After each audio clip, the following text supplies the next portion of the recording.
Hi guys, today I am going to talk about how to make habits, like good habits, or how you can break bad habits. We all have goals that we want to achieve, whether they're small or big, and you need habits in your life to accomplish those things. Yeah, anyway, so first off, a habit is something you can do without thinking, which is why most of us have them anyway.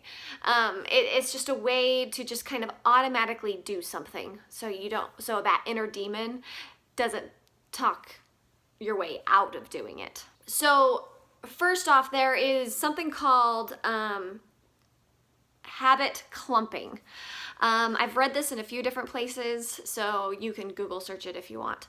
But it's the idea of taking a habit you already have and then adding more to it. So most people have a habit of brushing their teeth. And so if you have this routine of, it's bedtime, I'm gonna brush my teeth, then you can create a habit to go after that one, and then after that one, and then after that one. And so flossing. For some reason, people struggle flossing. I used to, okay? But then I tagged it onto my brushing, so now it's a habit and I don't have to think about it.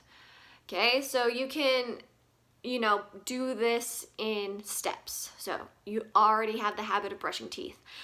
Then add the flossing. When you have those two going without having to think, then you add something like, I don't know, if you want to start doing small exercises, do calf raises while you brush your teeth, okay? You don't have to think about it eventually because it's just an automatic thing, okay? So that's what habit clumping is.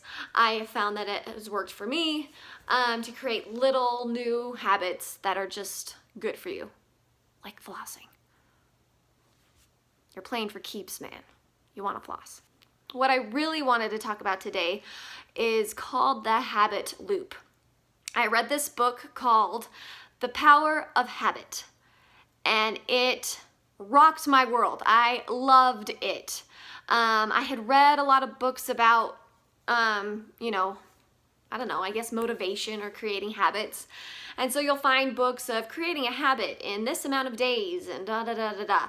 And I didn't really like any of them because I would be on my way to creating a habit and then something would happen, whether I got sick or whatever, and then I'd have to start all over, and I just didn't understand why this stuff wasn't working. And they wanted me to make lists and stuff, which would work for plenty of people, but it just didn't work for me. So this book, Power of Habit, kind of explained it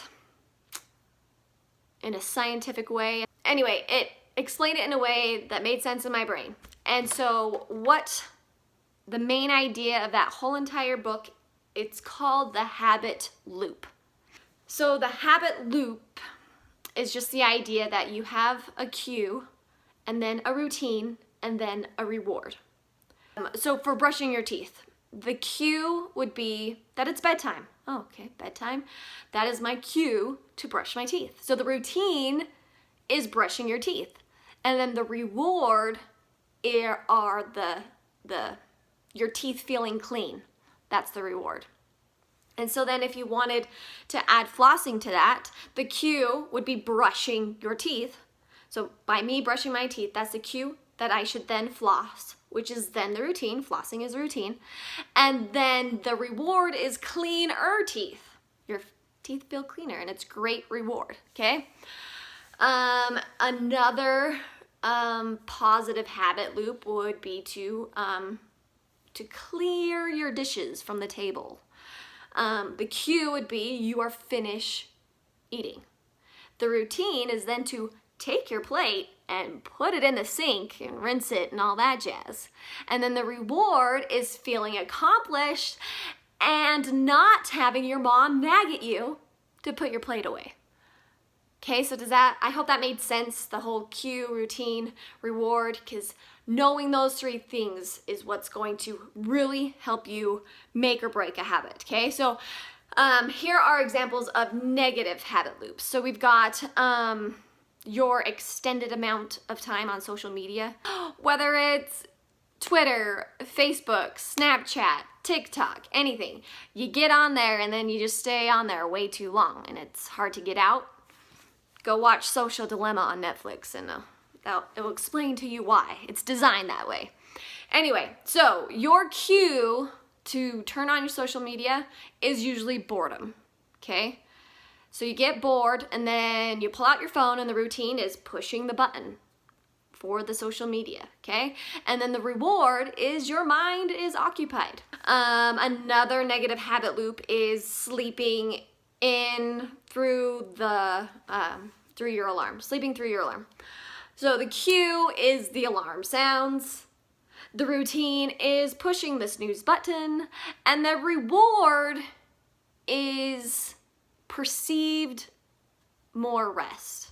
You really don't get more rest because you don't actually get through a sleep cycle. You actually end up being more tired, but your mind still thinks, yes, 10 more minutes, that's gonna help me feel better. Another negative habit loop is when you're protecting yourself from criticism by others. So a cue would be you making a mistake. And because you don't want criticism from other people, your routine then goes into like a self-deprecation mode. Like, oh, I'm terrible. I already know that. I already made a mistake and I'm really not good at this. And all those inner demon voices in your head are just spilling out so that the reward is then, if I'm knocking myself down, then it doesn't matter if other people are. I'm gonna beat them to the punch. And so that is the reward, okay? Self-deprecation never helps. It just makes you start to believe those self-deprecating thoughts, which are not good, okay? All right, so those are some examples of a habit loop. Let's talk about how you can change a habit loop. First, you have to identify the routine you want to change. If you're on social media for much longer than you wish to, that is something you need to change, okay? That is the routine, all right? If you are thinking too many negative thoughts about yourself, that is a routine we need to break you out of, okay? So, second, you need to identify the reward.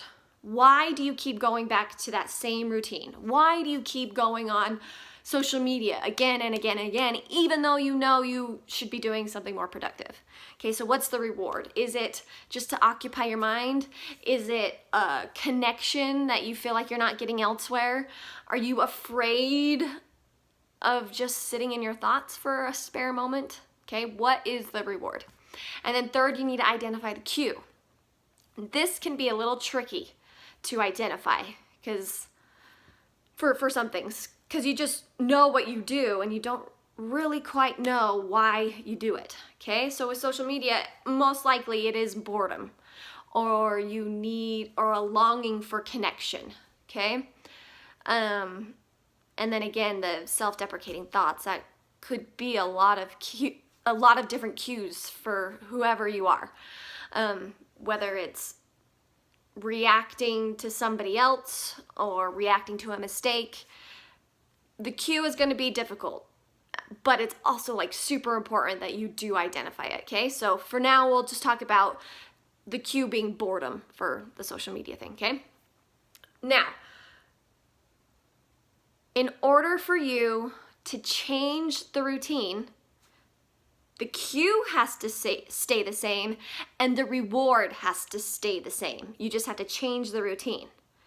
So if your cue is boredom and the reward is you wanting to occupy your mind, you got to find something for those things. If I want to occupy my mind, but I don't want to get stuck in the lion's den of social media, turn to a book instead. Or have someone help you say, okay, I got a 20-minute break, get me off in 20 minutes. So you can get out of that routine, all right? So the cue has to stay the same and the reward has to stay the same. So let's say you get home from school and you need some relaxing time, okay? You just kind of need to zone out for a minute. But you've noticed that if you get on social media, you're on way too long, okay? So the cue is getting home. The reward is relaxing. So you want to change the routine. You cannot replace the routine with something like homework because the reward will be completely different. The reward is not relaxing, okay? So you have to fill the routine with something that can give you the same reward, okay? And it might take you a couple of different times to try and figure out what it is, what you could do to have that same reward. But if you don't have the same reward, then it's not going to turn into a habit. It's going to turn into a chore. All right, so that is the whole idea of changing a habit or even just creating one. You need a cue. Well, you want to identify the routine first. You want to say, okay, I want to build this habit of working out every day. Okay? So you need to find a cue. What's going to say, okay, this is what's going to drive me to exercise. And it could be rolling out of bed and putting your shoes on right away to go work out. Or your cue could be, depending on what time of day you work out, okay? But your cue could be putting on your shoes, tying your shoes, okay? And then the routine is working out, and the reward, obviously, it's going to be miserable at first because all exercise can be. But then eventually the reward is being healthy, all that good jazz, okay? So we talked about changing the social media routine, okay? What about the sleeping in routine? You still have the cue of your alarm up, and then the reward still wants to be well rested. So the routine, instead of pushing the snooze button, could just literally mean put the alarm across the room so you get out of bed to push it. And that could just automatically wake you up. Okay, because I promise you the 10 minutes of trying to sleep isn't going to help. And the self-deprecating routine, you have to change your thoughts. You cannot continue listening to the inner demon. You have to force yourself to be like, yeah, I made a mistake. Yeah, that it is embarrassing. But everyone makes mistakes, and I move on, and I'm going to learn from this, and whatever. You have to force yourself to think the good things, okay? We've talked about changing habits, creating habits, the habit loop. And what you need to realize is that even though you are probably changing old habits or creating good habits, your old negative habits are never fully gone. I had a bad habit of when I was staying home with my children, during lunch, I would take my lunch in my room and then I'd stick on Netflix as I was eating, thinking that I would stop watching when I was done eating. And that didn't actually happen. I watched way too much Netflix because they just keep playing and you just can't stop it. So I had the cue was lunch, the routine was Netflix while eating, and the reward was, my time alone for a little bit, okay?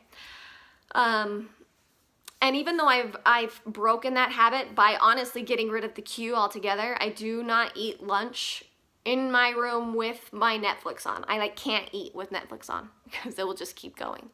So I just kind of broke that whole thing. So cue is lunch, but I stay in the kitchen instead of going into my room. Does that make sense? So the cue, there's always going to be the cue of lunch.